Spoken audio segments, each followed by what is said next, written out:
Hey guys, welcome back to r/EntitledPeople. It's time to check out some more Reddit stories about people just going absolutely nuts. So let's begin. My entitled ex-family shows up at my job. My ex-in-laws and my ex showed up at my effing job during the biggest event of the year. Every year at my job there's a Christmas-themed party. The dancers dress up as sexy elves, my boss dresses up as Santa, the bartenders dress up as reindeer, and the bouncers dress up as snowmen. The place is beautifully decorated as a winter wonderland, with a huge throne for my boss to sit on and custom poles for the dancers to dance around him. It's a huge thing at my job, and it is always one of the highest grossing nights of the year. It's advertised all over town that people can come, get their pictures taken with us, sit on Santa's lap, and enjoy a fun evening with custom Christmas music made by a DJ. We even have Christmas-themed drinks, guys, and they are so good. I was so excited for it because I started working there this year, so it was my first time being part of this event. I was dancing that evening, so I was dressed up as a sexy elf. I was feeling great. It was pretty late into the evening, around midnight, when this incident took place.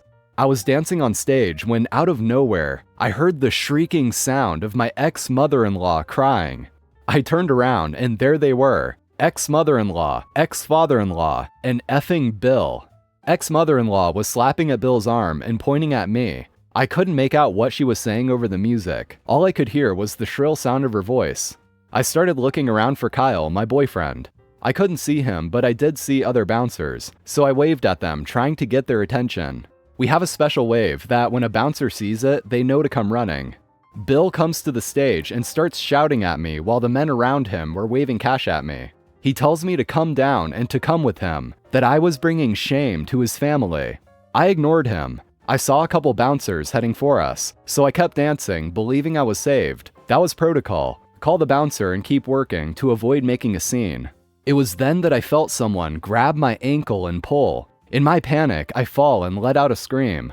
I look up and it's Bill.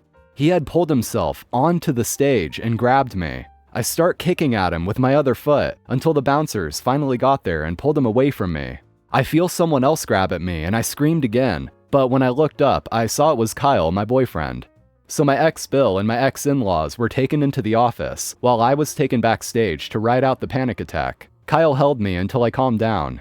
The police were called and I got to watch as Bill was forced into the back of a police cruiser, in handcuffs. He's being charged with public disturbance, assault, and trespassing. My boss was talking to my ex-in-laws, telling them not to come back and warned them the police would be called if they did. Despite how pissed he was, my boss was pretty calm and polite. I then heard ex-mother-in-law shouting about how she was going to take me to court, to take my children away from me because a godless whore like me wasn't fit to be a mother.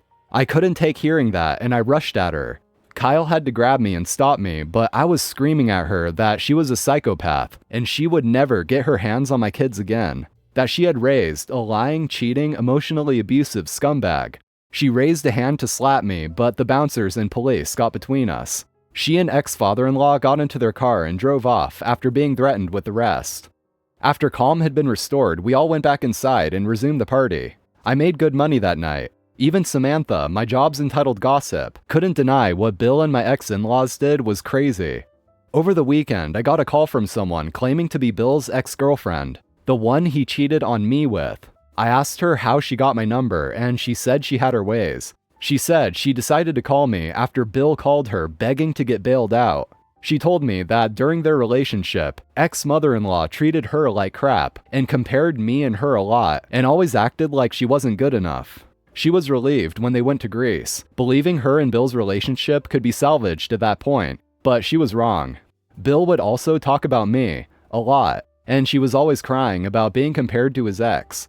When I got the job at the club, his behavior became more erratic. She told me that she confronted him after he was thrown out of the club, because word travels fast, and she heard about the whole thing.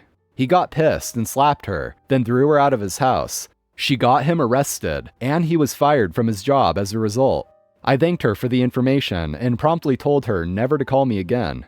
She asked me why, and I told her that she had no issue cheating with Bill and hurting his wife and kids, and that she was only calling me to get back at him for what he's done to her. I hung up and blocked her.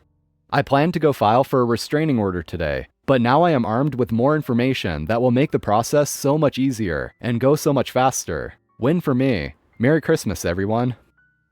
So if OP being a dancer in a club is such a shameful thing according to OP's ex, then what was OP's ex doing there in the first place? And her doing that for work is also bringing shame upon her ex's family? That also makes no sense. But yeah, for Bill to just climb onto the stage and try to pull her down, what in the world was he thinking? These people are seriously unhinged. It's probably a good thing that you're getting a restraining order, OP. That definitely sounds like the right move. Ignore my no soliciting sign. Say hi to the police. I work from home, and right now I'm in the middle of a project that requires a lot of my attention. My front door has a prominent no soliciting sign, and my town requires you to have a permit to sell door to door. Today, someone from a local pest control company came by, knocked, and interrupted my day. I asked them for their permit and pointed at my sign. They told me that they were just checking, but moved on. Normally I let it go, but the interruption messed with my day when we have a major project causing me to be busier, so I couldn't stop there. I decided to take lunch and called the non-emergency number for our town and provided all the details. I had name, company name, clear description, and knew exactly where he was. About 15 minutes later, as he is bothering one of my older neighbors, the police drive up.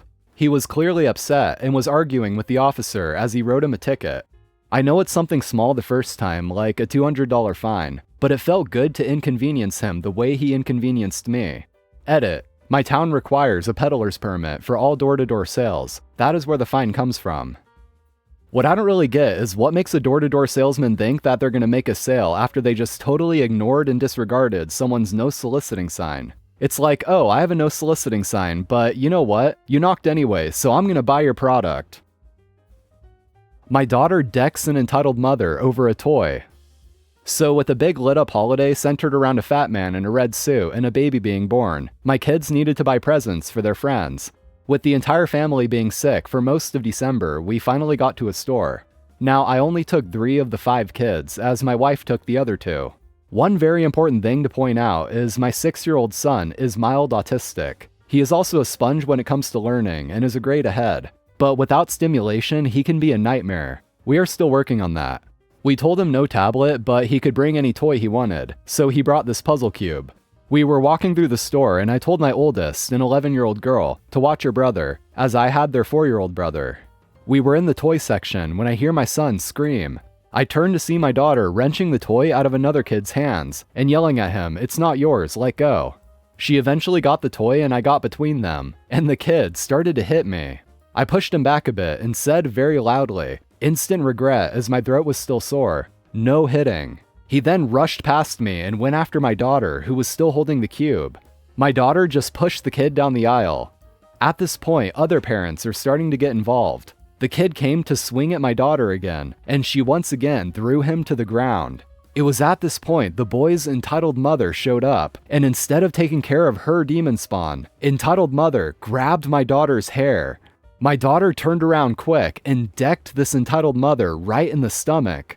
The entitled mother tried to hit my daughter, and my daughter punched the entitled mom in the face.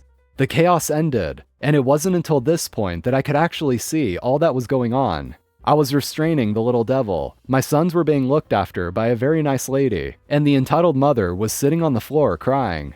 It was then that I heard a deep James Earl Jones kind of voice come from behind me saying, "Hey Mac, let me take care of that."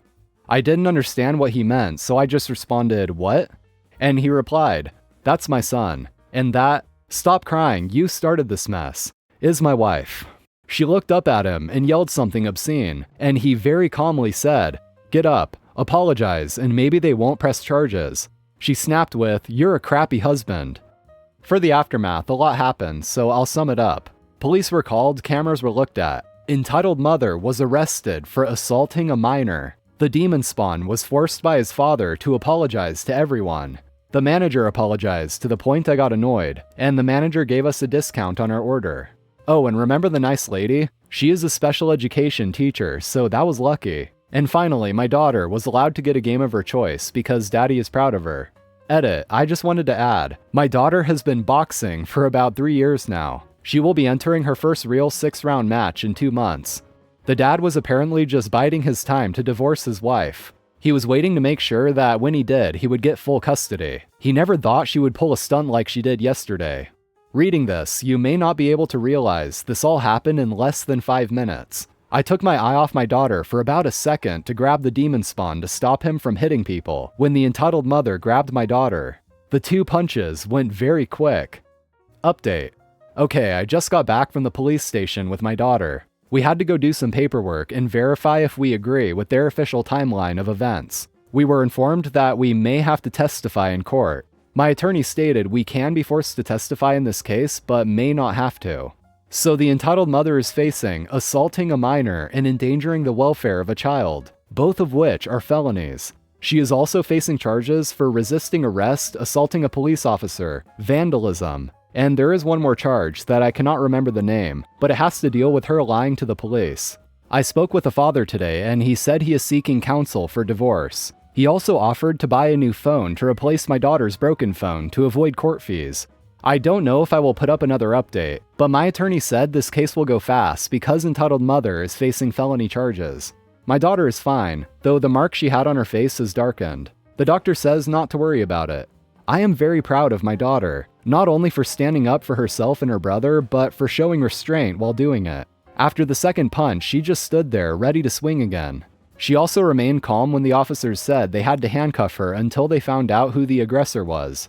My son, on the other hand, is not doing okay. The kid actually kicked my son, and he had a bad cut on his leg. He needed 4 stitches. It took us a while to realize it as he shut down during this time. As I said, a lot happened. Well, hearing that OP's daughter has been boxing for a few years, that actually explains a lot. And it sounds like she handled the whole situation pretty well too. And good for her for looking out for her brother, though it is a shame he ended up getting hurt. I gotta say though, that entitled mother grabbing someone else's kid like that and grabbing their hair, she'll 100% deserve anything that happens to her in court. But given the fact that she got beat up by an 11-year-old and is facing criminal charges, I'd say that's a win for OP's family. Just bought a grill, and Karen tried to buy it off me as I loaded it in my truck. This is the first time I've actually been able to post here, and I'm pretty excited and aggravated about it. Well, today I went to Walmart to buy a few odds and ends and last-minute Christmas shopping. I've been in the market for a new grill, so anytime I find myself at Lowe's or Walmart, I try to scope out any good deals. Today I was able to find a deal. It was a $450 grill with a rollback price of $280. It's a nice pellet grill with smartphone temperature regulations and all the bells and whistles. There was only one left, and it was a floor model. As soon as I saw it, I rolled it on over to the register and cashed out. I proceeded to roll the pellet grill out to my truck. I have a small 2022 Ford Maverick. Those that are unfamiliar with the truck, it's a very small unibody truck. I was not able to fit the entire grill in my truck, so I got a screwdriver to disassemble the table on the side of the grill to get it to fit. This is where Karen comes in. Karen approaches me as I'm disassembling the grill and says, "Wow, is that one of those new pellet grills?" I was unaware of her intentions, and I stupidly said, "Yeah, it was the last one, and I got it on a rollback deal." "Well, it looks like you aren't really able to fit that in your truck," said Karen. "Yeah, not when it's fully assembled. I just have to pop out a few screws and it'll slide right in," I responded. "You know, my husband could really use a new grill like that. And you said you got it on rollback? So you don't have to go through the hassle. I'll give you $200 cash for it. It'll save you the embarrassment of trying to return it because you can't fit it in your car." "Ma'am, I paid $280 for the grill. I'm definitely not interested in selling it to you." "Yeah, but $200 is a good deal because you just damaged it. They probably wouldn't even buy it back from you." "Well, no, it's not damaged. I took this part off so it would fit in my truck, but I'm not selling the grill to you." "But I just watched you break it. $200 is a good deal." At this point, I closed my tailgate and sat down in the seat of my truck. Karen proceeded to pull $200 out of her wallet and went to the back of my truck, opened my tailgate, and tried taking the bungee cords off. I got out of the truck, threw her money back at her, and told her that if she touches my truck again, that I will be calling the police. She made one last statement as she staggered to pick up her money. "You know, this is the holiday season. I can't believe you're treating me like this. God would be extremely disappointed in you. I hope you have a crappy, lonely Christmas." Karen then walked off and went into Walmart. F you, Karen. Edit. I noticed someone pointed out that they didn't know how I got her $200. I mistakenly left that part out. While I was getting in my truck, she threw it at me, which led me to getting back out of my truck and throwing it at her. Thank you for pointing that out. Alright guys, that's going to be it for today's stories. Thank you so much for watching, as always, I really appreciate it. Drop a like if you enjoyed, and also subscribe to the channel for more Reddit shenanigans. So I'm out of here guys, take care, and I'll see you in the next one.